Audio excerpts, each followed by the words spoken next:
Welcome to another edition of Horror Tales from Around the Net. Tonight's episode, Sonic Endless. I am what you call a very loyal gamer towards the classic franchises such as Pokemon, Mario, Zelda, and especially Sonic. While many modern gamers scorn such titles in favor of more graphics and violent games such as Call of Duty and Dark Souls, I've always been pretty stuck to the childhood classics. As a huge Sonic fan, I look forward to playing every new release, good or bad, despite the reviews of the public who usually dub a Sonic game terrible because it did not meet up to their expectations. I usually had a little expectation to save any potential disappointment upon going into a new title and like the games for what they are worth. However, I feel that I can agree with some people that the franchise should cease and move on, and not just because I feel it's lacking, not at all. It is because of something I witnessed and came to understand 2 days ago. I was sitting at my laptop adjusting my Yu-Gi-Oh cards for a club I go to on Mondays, whilst watching a few videos on YouTube, until I came across the official teaser for Sonic Boom: Fire and Ice. While I played Shattered Crystal and was up to speed on the cartoon, I had little knowledge on the Wii U version due to lacking such a console. Only the opinions of others filled me in, telling me that the game was worse than Sonic 2006. I couldn't help but feel people were over-exaggerating as usual. After all, I am part of the fanbase and know how my kin act. Feeling intrigued by the teaser, I wanted to play a Sonic game. Since it's been quite a while due to my more busy life, I hardly ever get to play games nowadays and went to get a Genesis emulator and ROM of the original game. While I was able to get the emulator easy, getting a ROM for the original Sonic 1 was a task in itself due to many ROM sites I went to were shut down due to copyright infringement, which is a growing issue to play games at present. Site after site, I eventually became too frustrated, cursing under my breath until I soon came across a site that seemed a bit shady. Knowing full well about malware and viruses from sites like this, I hesitated until I came to acknowledge that my antivirus would handle any attempts of infection. I clicked the site. Nothing wrong so far. My antivirus didn't notify me and instantly blocked the site, so I shrugged it off and attempted to download the ROM. Same result as my antivirus did not reject the download. It's probably safe, I thought to myself as I extracted the file and started up my emulator. The game started up normally with the usual Sega logo and Sonic Team text. When it reached the title screen, no music played. A glitch, I thought whilst dreading the idea that I would need to try to find a better working ROM, until Sonic appeared out of the title ring. His expression wasn't the usual smug and cocky persona he usually showed. No, it was depressed and lacking in energy. I got angry and cursed loudly at the fact I got a hack instead of the original game, but I swallowed my pride and decided to try it out, hoping for a good trade-off. As I pressed start, the game instantly threw me into the first level with the title card saying, "No more." No more what? I asked myself as the title card moved, revealing the stage, and to my surprise, I saw Green Hill Zone in a different light. Green Hill Zone was dead and lifeless. No, it wasn't filled with blood or gore like some crappy ghost story. It was lifeless in a sense that nothing or nobody was living there, to the point the hill was abandoned.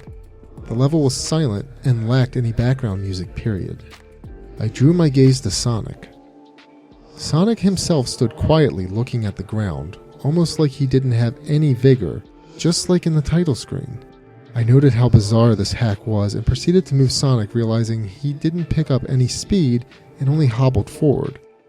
At that point I noticed I was on 0 lives, which was impossible normally because the original Sonic game was one of those early games that would end if your life counter hit 0 instead of giving you one last chance.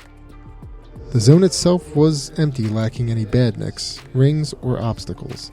The plant life was very still and had a color palette to potentially imply that they were rotted away from neglect.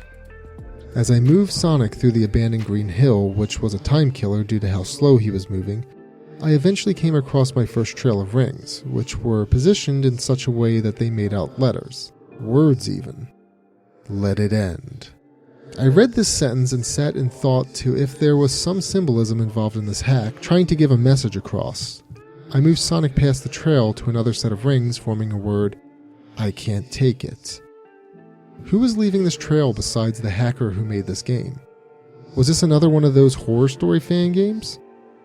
Was it one of the other characters with a death wish? I really didn't know, and I had to keep moving to find out. Suddenly, I jumped as Sonic turned to look at me. I noted that this hack was acting like it was aware, although a part of me wondered if the game and its titular character were indeed trying to tell me something. I gulped and continued to move Sonic to the next formation of rings, fearing what they will say next. They hate me.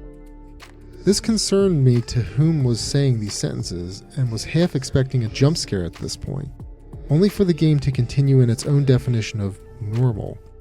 I moved Sonic to the next ring sentence. They ruined me. I started to get a big idea on who was saying all these messages. Sonic. I knew that the series hasn't been doing terrifically well since Sonic Adventure 2. In some cases, Sega were trying too hard to make the next best game, but only to miss the fans' opinions. But was this just some troll's idea of a funny yet depressing bash?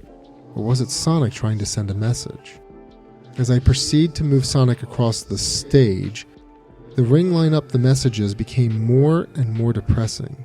The rings were forming sentences such as, I don't want this, and let my legacy rest, to no more games. It was apparent that this was the cries of Sega's once fully successful and beloved mascot, wanting his adventures to end so that people's memories of him would not become tarnished by every game that was to be poorly received due to high expectations that wouldn't be met in the case of some of the games such as Sonic 06 and what I've heard about Rise of Lyric, poorly optimized games that were rushed for the sake of Christmas sales. I was starting to feel depressed and kept trying to tell myself that this was a sick prank made by someone who looked down on the franchise and its fans. But alas, my feeble mind believed in the paranormal. Eventually, I reached the supposed end of the stage that looked just like the boss location for Green Hill. Yet there was no sign of Dr. Robotnik/Eggman, who would of course show up to challenge Sonic at the end of every zone. Yet why didn't he show up this time? Could the Doctor have also abandoned the Green Hill like every other living creatures to leave Sonic all alone? Sonic slowly sat down in the dead center of the screen and slowly began to sob. He sobbed for a good minute or so until he got up. He looked at me once more before running to the right, which led to a bottomless pit. He then jumped into the pit and did the usual death animation.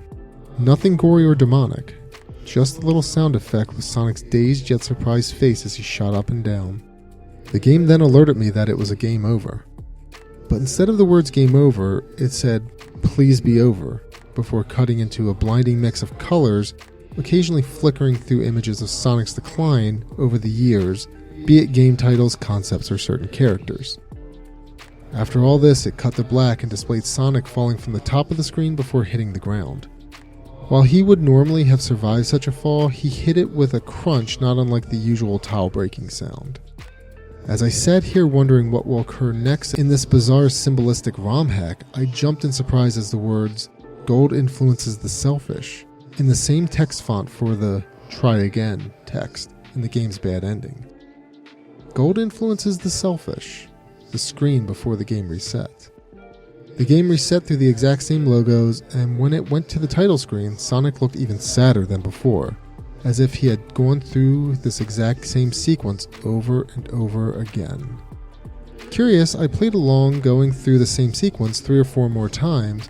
Each time the game returned to the title screen, Sonic looked more and more depressed, even with a few bruises mixed in on his face. After seeing this, I hastily shut down the game and sat in horror after it clicked in my head to what this was all meant to mean.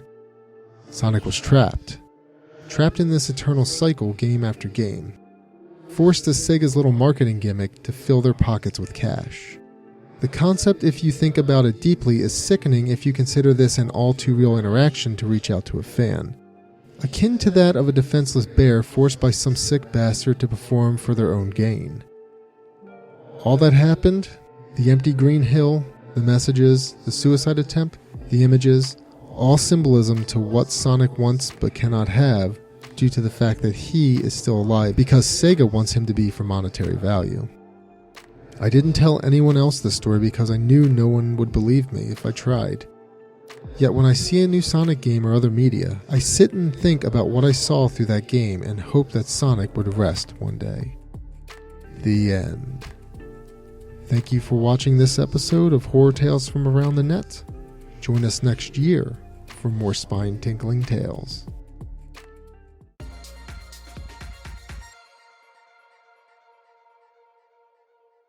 No, it wasn't filled with blood or gore like some crappy ghost story. Oh, shots fired. The level was silent and lacked any background music, period. Wait, how do you know if something looks like it's inhabited? I mean, it's a video game. It's bright and colorful. Anyway. Yet when I see a new Sonic game or other media, I sit and think about what I saw through that game and hope that Sonic would rest one day. But if you have the ROM, other people will believe you. Just saying.